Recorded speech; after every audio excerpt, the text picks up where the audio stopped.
violentas. Mira, hay un lado cómico en esta historia. Yo te lo he dicho alguna vez, la PDI, mi ex institución, es la copia calcada en América Latina de lo que fue la Sûreté francesa. Nosotros somos lo que es la Sûreté francesa, para que usted entienda. Y de ahí los grados de efectividad que tiene la PDI. Pero en el ámbito del policía francés que está en la calle, ¿quiere que le diga algo, mi querida señora? Es tan o más apaleador que muchas policías de Latinoamérica. O sea, no sé qué diablos pueden ellos venir a enseñarnos a nosotros. Y si usted me dice la española, peor todavía. Y lo muestran los distintos los videos donde ellos aparecen apaleando a su propia gente, en Barcelona, por ejemplo, y en otras ciudades de España. Entonces, ¿qué tanto pueden enseñarnos? A usar mejor los gases, que nos traen un tipo de balín distinto para las escopetas que estamos utilizando. Francamente, yo pienso que eso sí que es propaganda. Inspector. Y nada más que propaganda, porque fuera de eso no le veo ningún margen de beneficio para nuestra policía. Usted tiene un punto con respecto a lo que ha explicado de que ellos no tendrían nada que venir en términos de beneficio a adiestrarnos respecto a cómo hacer esto mejor. Le pregunto nomás, pero no tirar la pelota para afuera, pero esto tampoco cabe suponer que es una respuesta, una vuelta de mano frente a la negación sobre el caso de la niña japonesa, digamos, que no quisimos... No, fíjate, yo lo pensé, me leíste el pensamiento, yo en algún momento dije, aquí tenemos la vuelta. No, yo pienso que el problema que ellos tienen, y creo que lo va a tener España también, Inglaterra también creo que lo va a tener, es sentirse cómplice de lo que le pase a la policía chilena con los manifestantes. O sea, si hay muertos, faltan los derechos humanos, y yo estoy ahí asesorando, de alguna u otra manera eso puede ser... ¿Cómo soy? Se va a caer. Perfecto. A ver, creo que ese es el problema que ellos tienen. La policía francesa fue tremendamente criticada en los últimos años a partir de los disturbios de los chalecos amarillos y por la utilización de esta escopeta antidisturbios, en donde le quitaron la vista a más de 200, a ciento y tantas personas también, en Francia. Entonces, yo concuerdo con usted, inspector, y cuando escucho que la policía francesa es la que va a venir a Chile a asesorar a nuestras policías, es como... ya serán los más indicados precisamente. Cuando voy a lo que pasa con la policía, yo creo que va por otro lado, inspector. Hace menos de... fue el 2 de octubre, casi 2 meses, principalmente, hubo una marcha en París gigantesca de más de 20.000 efectivos policiales que salieron a las calles para protestar por la fatiga físicamente y moral, por todo el trabajo que han tenido durante el último tiempo, por los disturbios, entonces yo creo que no pueden venir porque primero no sé qué nos vienen a enseñar y segundo porque ellos también están en problemas, están cuestionados, están hoy día en una situación bastante compleja. Peor que los nuestros, y cada día tenemos videos más claros de cómo ellos actúan. Actúan apaleando igual que cualquier policía cavernaria que pudiéramos mencionar en América Latina. O sea, no le veo ninguna diferencia. Ellos tienen la posibilidad de usar la escopeta antimotines en este momento. Ellos sí que saben de qué está compuesto los balines, eso es cierto, ya. Digamos que ese es un adelanto, ¿no es cierto? Pero no es la solución. Oiga, si la PDI está usando los balines sin ningún problema relacionado con las Cortes de Apelaciones de Chile. Ayer veía cerca del Belloto una niñita que fue alcanzada por un balín. Y este carabinero que se sintió complacido con la presencia de mis colegas PDI en el Belloto, y menos mal que vinieron a salvarnos, él mismo dice, momento, este balín puede ser de la PDI. Caramba, estamos entrando a otro factor. ¿Te das cuenta? A una policía que se ha cuidado de no aparecer involucrada en ningún temita que atente contra los derechos humanos, porque es mi institución. Y de hecho ha anunciado querellas contra quienes han hecho públicas... Y que sea camino. Pero por eso es tan importante la especialización de las policías, porque en la medida, y este fue un proyecto que abordamos también ayer durante el transcurso de la tarde, en la noche logramos sacar adelante la ley anti-encapuchados, pero el proyecto de especialización de la policía es fundamental. O sea, destinar particularmente a carabineros a las labores de prevención del delito y a la PDI en materia de investigación, que es fundamental. Yo diría, en la medida que seamos capaces de dotar a las policías, porque la PDI ha hecho una labor extraordinaria. Yo quiero también felicitar el rol que ha tenido la PDI, no solamente ahora, sino que fundamentalmente los grados de profesionalización que ha ido adquiriendo en los últimos años, que también se traduce en mayor confianza ciudadana, confianza pública, es fundamental. Entonces, un tema es modernizar las policías, por supuesto, y eso es parte también de otro de los proyectos, junto con el mejoramiento del sistema de inteligencia, pero también la especialización es clave. Pero ¿por qué siempre a futuro? ¿Por qué a futuro? ¿Por qué hacerse cargo del problema ahora que vemos estas imágenes cuando tenemos el país prácticamente destruido? Entonces, ¿por qué todo esto? Sí, está el proyecto de ley que habla de la modernización de Carabineros, pero ¿por qué esto no se hizo en los últimos 10 años? No se le puso el cascabel al gato y la clase política no se hizo cargo de lo que estaba pasando en Carabineros y en las policías, del desastre. Somos un país que reaccionamos. Desgraciadamente reaccionamos. No, claro. Chile no va adelante y no va mirando lo que pasa en otros países para decir, bueno, esto puede pasar acá, ¿cómo vamos a reaccionar? En los delitos ha sido claro. Cuando, por ejemplo, robaban los cajeros automáticos, con el lazo creamos y vimos cómo podíamos atacarlo. Después, en otros países lo hacían, les ponían cierto gas para que reventaran, y en Chile pusimos una ley para eso, y no antes, sino que después de que ya existía. Entonces, pero quiero explicar por qué, porque había muchos sistemas, senador, que anunciaban que esto venía mal y que si en Chile teníamos un problema en el que la policía tenía que actuar como ha tenido que actuar, íbamos a salir para atrás. Fíjese que anoche se metió un reportaje en el que se señalaba que se hizo un taller en Carabineros de derechos humanos, y ante preguntas sobre protocolos, el 60% de los carabineros contestó que habían cosas que estaban bien cuando en realidad estaban prohibidas. Entonces, si 6 de 10 carabineros en enero creen que lo que ellos harían está bien, resulta que está reñido con la ley, está o viola los derechos humanos, hay una base importante que realmente no sabe lo que son los derechos humanos. Pero no es culpa de ellos. No, es culpa de los que tienen que impartir. Quienes tienen que enseñarle. Y por eso es importante modernizar Carabineros hoy día.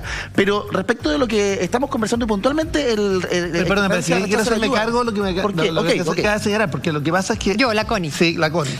Porque lo que está en crisis, en realidad, Connie, es el sistema político.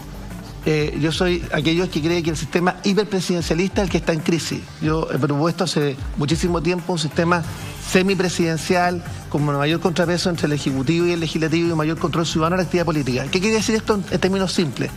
Quien es el motor y el principal legislador en Chile es el gobierno. Y el gobierno le pone urgencia a los proyectos. Vale decir, en esta comisión estos son los proyectos que tienen prioridad. Entonces, ninguno de los gobiernos le había dado prioridad justamente a estos proyectos que eran urgentes. Esos proyectos de ley estaban en el Congreso, y cuando hay prioridad por parte del gobierno, hay tiempos de tramitación y por tanto veda a que otros proyectos se vean. Por ejemplo, un ejemplo claro, el primer proyecto que yo presenté, yo soy el parlamentario con más proyectos de ley presentados en la historia de Chile, 765 proyectos de ley. El primer proyecto que presenté en abril del 2006, asumiendo como diputado, límite a la reelección, el que se está debatiendo ahora. 13 años después, porque logramos que un gobierno le pusiera urgencia a ese proyecto. De lo contrario, ese proyecto estaría durmiendo de nuevo el sueño de los justos, porque estarían viéndose otros temas. Entonces te das cuenta que al final es el gobierno el que finalmente pone esas prioridades. Ahora, para volver al tema que abría el debate, ¿qué pasó con esta ayuda francesa? ¿Usted, el gobierno la pide y Francia dice que sí, pero después dice que no? ¿O Francia la ofrece y después se dan cuenta de lo que pasa en Chile? ¿Y cómo se toman hoy día como gobierno el que Francia rehúse esa ayuda? Bueno, claramente una mala señal. ¿Pero ellos la ofrecieron o...? Seguramente el presidente solicitó ayuda, cooperación, porque el presidente ha estado disponible para, primero, que Human Rights Watch venga a nuestro país, tuvo una conversación con Vivanco, Amnistía Internacional. Yo soy de aquellos que no desacredita, yo soy de aquellos que no desacredita las instituciones, que no cuando tengo un informe que me gusta, bien, y cuando no, bueno, no tan bien. Yo creo que acá hay que hacerse cargo, porque claramente han habido violaciones a los derechos fundamentales, y acá hay que hacerse cargo, y de hecho hay carabineros formalizados, y se está trabajando en esta materia. Entonces acá la violencia hay que condenarla, venga de donde venga, siempre. Así es. Y eso es clave. Bueno, yo creo que supongo yo que la decisión francesa tiene que ver con el hecho de que salió un informe que decía que las violaciones de derechos humanos eran generalizadas. Y no sé, salió un informe de Human Rights Watch diciendo que las violaciones de derechos humanos eran generalizadas, y la reacción de la subsecretaria de Derechos Humanos es decir, pero no dice que sean sistemáticas. Entonces uno dice, bueno, no se toma en serio, parece la cuestión. O sea, uno esperaría que el gobierno se preocupara ante un informe que dice que las violaciones son generalizadas. Pero yo quiero decir algo acerca de lo que decía Connie, porque esto ya lo hemos visto. Es decir, la discusión que había antes del 18 de octubre sobre materias vinculadas a esta, recuerdan ustedes, era: vamos a facilitar a las policías que detengan sin antecedente alguno, ¿no? Era la detención... por sospecha, ¿no?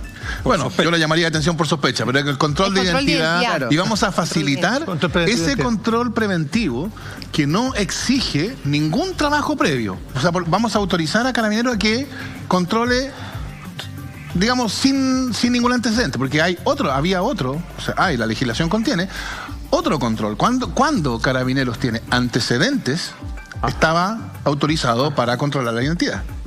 Entonces, ¿cuál era la cuestión? El control que requiere el antecedente, el control que se llama investigativo, ese era mucho más eficaz, por cierto, porque si uno ya tiene algún antecedente, entonces ese tiene mucho más éxito, pero requiere un trabajo previo. Y ese trabajo, ahí fallaba la cuestión. Y entonces la solución, o sea, la advertencia estaba: hay un déficit en el trabajo previo.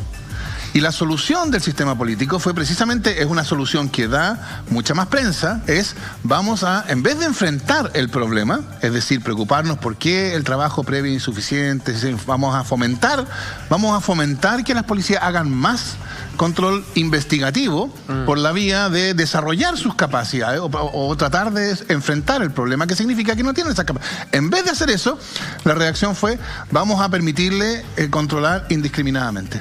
Es decir, no las vamos a hacer, no les vamos a dar ningún incentivo para que investiguen mejor, les vamos a dar un incentivo para que investiguen menos y se dediquen a controlar a destajo, porque les vamos a facilitar un control que no requiere ninguna investigación previa. Eso es, creo yo, un sistema político que, en vez de ir a la causa del problema, que es la incapacidad o el déficit de inteligencia, que hoy día nos está pasando la cuenta de un modo muchísimo más grave, en vez de hacer eso, hace medidas como las que yo creo que está haciendo el gobierno en esta agenda legislativa actual, que son medidas para que aparezcan en el diario, para que pueda decirse, el Senado aprueba en general, entonces, se está haciendo algo, pero en realidad lo que está enfrentándose no es la causa del problema. Hay que trabajar en ambos sentidos, porque ocurrió, por ejemplo, cuando se hizo un control preventivo en San Antonio y se resolvió que se controló el vehículo, tenía 4 millones de pesos en efectivo, armamento pesado, y tenía además elementos de sustracción de un robo y de receptación. ¿Qué ocurrió?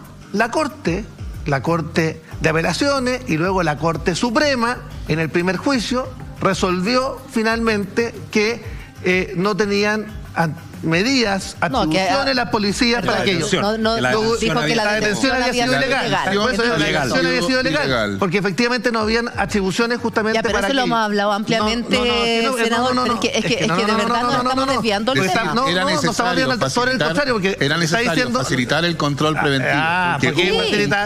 Lo que estoy diciendo yo es decir, decir era necesario facilitar el control preventivo, porque resulta que en San Antonio hubo un caso que nos parece, cuando miramos un juez que es garantista, un caso que cuando lo miramos de lejos, sin entrar al detalle procesal, hay un caso que cuando lo miramos de lejos nos parece una mala solución. Yo creo que es una manera totalmente irresponsable, con todo respeto, senador, de legislar. Uno no legisla para solucionar casos que de lejos nos parecen mal solucionados. Uno legisla para enfrentarse, uno legisla para enfrentarse al problema. Y el problema, lo que estamos viendo ahora, el problema es un problema de inteligencia, de incapacidad de investigación. No sé qué es la diferencia. Ahora resulta que lo tuyo es más bien académico. Tenemos Nosotros que estamos en la calle, estamos en la calle, estamos en las poblaciones. Los vecinos de la Puerto Montt y la Puerto Aysén, los vecinos de la Puerto Montt y la Puerto Aysén, a la cual senador, un segundo, Fernando, un segundo. De verdad les pido algo, tenemos hasta la 1. Vamos a poder hablar todos los temas, así que vamos de por partes. Senador, por favor. No, lo que les quiero decir es que esto resulta más bien de ejercicio académico, seguramente porque el profesor lee el diario, el Mercurio, y en este caso aparece el Mercurio. Le quiero decir que en las poblaciones, le quiero contar que lo que ocurre en las poblaciones, donde estoy yo todos los días.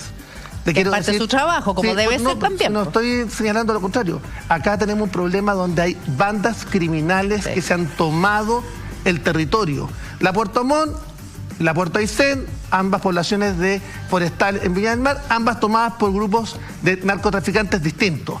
Estamos haciendo un trabajo con la PDI, con el microtráfico cero, trabajando, insertándonos en las poblaciones. Hay un problema complejo, pero después hay un problema siguiente que dice relación con las capacidades, como tú bien dices, las capacidades de investigación, pero también con las facultades para tener los controles preventivos. Aquí hay que trabajar en ambas áreas. Y lo que no puede ocurrir es que tener manga ancha en el control preventivo significa no desarrollar las labores de investigación que son necesarias. Y ahí yo coincido contigo, hay que trabajar para fortalecer el músculo de las policías, pero acá no hay blancos y negros, hay que trabajar en ambas para que en definitiva Carabineros tengan las posibilidades de recuperar el orden público. Senador, le quiero hacer una pregunta. ¿En qué momento y cómo se permitió y por qué principalmente que los narcotraficantes se tomaran las poblaciones de nuestro país?